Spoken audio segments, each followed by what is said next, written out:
नमस्कार श्रोते हो. आज आपण वामा कथेच्या 6व्या भागाशी ओळख करून घेणार आहोत. ताईचा विषय मी सहसा काढत नसायची. मला तिची आठवण कासावीस करत होती. तिचं आमच्यामध्ये नसणं आम्ही खूप दिवस स्वीकारू शकलो नव्हतो. अण्णा तर ती गेल्यापासून मनमोकळं कधी कुणाशी बोललेच नव्हते. त्यांचंच मन त्यांना कोसत असावं बहुधा. आई भजन देवपाठ करे, त्यात स्वतःला गुंतवून ठेवे. मला पण कुणीच मैत्रीण नव्हती माझं मन मोकळं करायला. पण नेहा जवळ मला आज बोलावंसं वाटत होतं. नेहा, लग्न झाल्यावर ताईचे नव्याचे 9 दिवस चांगले होते. फक्त भाऊजी एका वेगळ्या धाटणीचे व्यक्ती होते. त्यांना प्रेम माया या सर्व गोष्टी काल्पनिक वाटत होत्या. खूपच प्रॅक्टिकल विचार होते त्यांचे. मन आणि भावना यांचा संबंधच नव्हता. बुद्धीने विचार करणारे व्यक्ती होते ते. लग्न म्हणजे फक्त शरीराची गरज पूर्ण करण्यासाठीचा उपाय असं मत होतं त्यांचं. उलट ताई प्रेमावर नितांत प्रेम असणारी, कधीही मनाने विचार करणारी व मनाचंच ऐकणारी, लाजाळूच्या झाडाप्रमाणे कोमल, नाजूक व सुस्वभावी होती. तिला भाऊजींचं तसं वागणं एका धक्क्यापेक्षा कमी नव्हतं. तिने तिच्याकडून भाऊजींना बदलवायचे पूर्ण प्रयत्न केले, पण ते व्यर्थ गेले. माझ्या ताईच्या हातात कुठलेच व्यवहार नव्हते. तिला स्वतःच्या खर्चासाठी भाऊजींवर किंवा सासू सासऱ्यांवर अवलंबून राहावं लागायचं. भाऊजी तिला कधीच कुठेच नेत नव्हते. सुंदर असूनही तिला कधीच त्यांनी कुण्या पार्टीमध्ये नेलं नव्हतं. आणि लग्नानंतरही ते ताईला माहेरातून पैसे आणण्याचा तगादा लावत. अण्णांनी तिचा संसार सुखी व्हावा म्हणून जवळची होती नव्हती सर्व शेती विकली. परंतु तरीही ताईला पाहिजे ते तिच्या हक्काचं सुख तिला मिळत नव्हतं. तिची आतल्या आत कुचंबना होत होती. अण्णांना नंतर नंतर ती काहीच सांगत नव्हती. मला मात्र नेहमी म्हणायची, वामा, खूप शिक आणि स्वतःच्या पायावर उभी हो. स्वावलंबी बन. परावलंबी जगणं हे जगणंच नसतं. सुंदरता आपली रक्षक बनत नाही. वामा, शिक्षण आपलं रक्षण करतं. तिच्या या बोलण्याचा मला नंतर अर्थ कळला. ज्या मुलींना लग्नानंतर प्रेम माया आपुलकी जिव्हाळा या गोष्टी मिळतात त्या खरोखरच नशीबवान असतात. पण ज्यांच्या वाट्याला यातील एकही गोष्ट येत नाही त्या कमनशिबी मुलींचं काय? स्वतःच्या आईवडिलांना सोडून कायमच्या दुसऱ्या घरात जातात. तेव्हा त्यांच्या किमान इच्छाही पूर्ण न व्हाव्यात. कुठल्याही सजीवाला एका ठिकाणाहून दुसऱ्या ठिकाणावर नेल्यास त्यास समायोजन करायला थोडा वेळ व अवधी लागतोच. मनुष्याला तर मन आणि भावना पण असतात. त्यांना का मिळू नये थोडा तरी वेळ?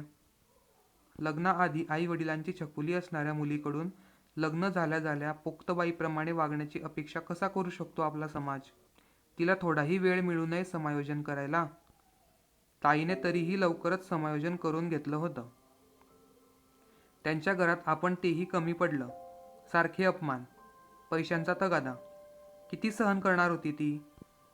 स्वावलंबी असती तर कदाचित तिने ते सर्व लाथाडलं असतं आणि कशाचीही पर्वा केली नसती. पण परावलंबाने तिला मनोमन खचवलं होतं, नैराश्यात नेलं होतं. परिस्थितीसमोर गुडघे टेकवण्यास हतबल केलं होतं. मन मारून कसे तरी 2 वर्ष तिने त्या घरात काढले. आणि एक दिवस अचानक, वामा, सावर स्वतःला, रडू नकोस प्लीज. काय झालं होतं ताईला? ताई दिवाळीसाठी घरी आली होती. त्या 2 वर्षांमध्ये पहिल्यांदाच ती खूप आनंदी वाटली. तिने श्रीकांत दादालाही भेटायला बोलवलं होतं. त्याला पूर्णाचा पाहुणचार केला होता. अण्णांना वाटलं की आता तिच्या आयुष्यात सगळं सुरळीत झालं. श्रीकांत दादाला तिचं लग्न कसं आणि का दुसऱ्यासोबत ठरवलं हे कुणीच सांगितलं नव्हतं. ताईला तो आवडायचा हेही त्याला माहीत नव्हतं आणि त्याला ती आवडायची हे ताईला माहीत नव्हतं. अपुरे संवाद आणि अव्यक्त राहिल्यामुळे त्यांचं प्रेम जन्म घेण्याआधीच मृत झालं होतं. कुठेतरी अण्णासुद्धा तिच्या या परिस्थितीला जबाबदार होते. त्यांनी तिला आत्मनिर्भर बनू दिलं असतं तर ताई कदाचित आमच्यात असती. त्या दिवशी श्रीकांत दादाला पाहुणचार करून आम्ही सर्व गप्पांमध्ये बुडून गेलो होतो. रात्री उशिरापर्यंत गप्पा करूनही आम्ही झोपलो होतो. पहाटे जाग आली, ती शेजारच्या विष्णू काकांच्या ओरडण्यामुळे. ते जोरजोरात ओरडून अण्णांना आवाज देत होते. रमेशराव, रमेशराव, उठा, जागे व्हा. रमेशराव, पोरीनं घात केला.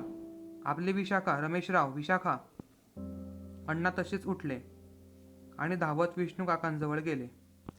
विष्णू काका सांगत होते, रमेशराव, सकाळी मी पाणी आणण्यासाठी म्हणून विहिरीवर गेलो होतो. पाहतो तर आपली विशाखा विहिरीत. एवढं सांगून ते ढसाढसा रडायला लागले होते. अण्णा, श्रीकांत दादा, आई, मी विजेच्या वेगाने विहिरीजवळ गेलो आणि ताईला बघता क्षणी आम्ही धाय ओकलून रडायला लागलो. गुलाबाच्या कळीसारखी माझी विशाखाताई विहिरीत अस्ताव्यस्तपणे तरंगत होती. तिचा देह, तिचा आत्मा साऱ्या दुःखांना आणि वेदनेला संपवून हलका झाला होता. तिची कुचंबना, तिचे प्राण विहिरीत अर्पण करून संपवली होती. तिचं प्रेम तिने अबोलपणे श्रीकांतदादाला समर्पित करून स्वतःला कायमचं मुक्त केलं होतं. विहिरीत उडी घेऊन तिनं तिचं आयुष्य संपवलं होतं आणि खोटंच आनंदी भासवून तिने आम्हाला फसवलं होतं. तिच्या मनातील युद्ध ती एकटीच लढली होती.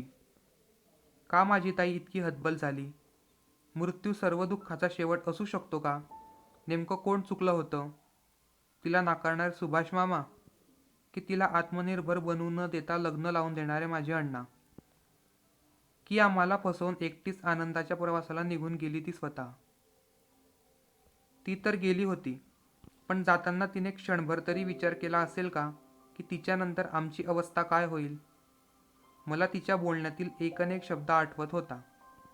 वामा, खूप शिक, आत्मनिर्भर बन. तिची व्यथा, तिची खंत आता कळत होती मला. ती आत्मनिर्भर असती, स्वावलंबी असती, तर तिने कदाचित हा टोकाचा निर्णय घेतला नसता. अण्णा तर तो धक्का पचवूच शकले नव्हते. ताईला बघून जमिनीवर धाडकन कोसळले होते. श्रीकांत दादाने तर विशाखा विशाखा करत सरळ विहिरीत उडी घेतली होती. त्याने तिला वर काढलं आणि तिला गदागदा हलवत उठवत होता. पण ती तिच्या मनातील सर्व कल्लोळ शमवून कायमची शांत झाली होती. तिच्या अबोल प्रेमाचा तिनेच करुण अंत केला होता, की परिस्थितीने तिला करायला लावला होता. श्रीकांत दादा तिला गालावर मारत होता. तिचं डोकं हातात घेऊन गदागदा हलवत होता. पण तोपर्यंत खूप उशीर झाला होता. तिचा अस्ताव्यस्त चेहरा कशालाच प्रतिसाद देत नव्हता. त्याला रडू की काय करू समजत नव्हतं.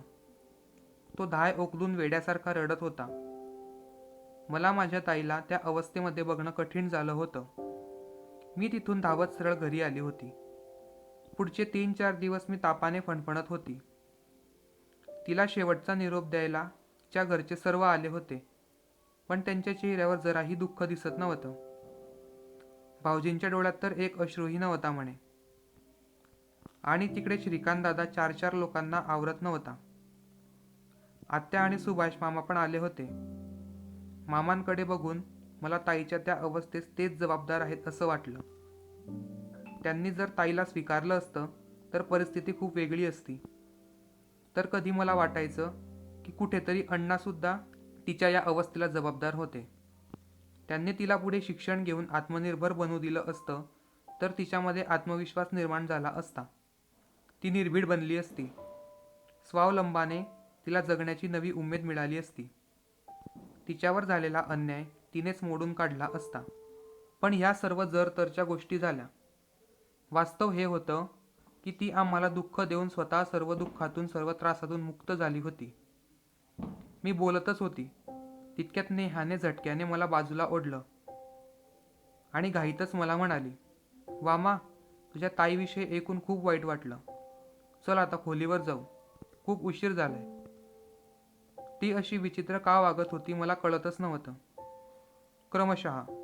तर श्रोते हो, आपण कथेचा पुढील भाग नंतर बघूया. त्यासाठी चॅनलला सबस्क्राईब करून ठेवा. धन्यवाद.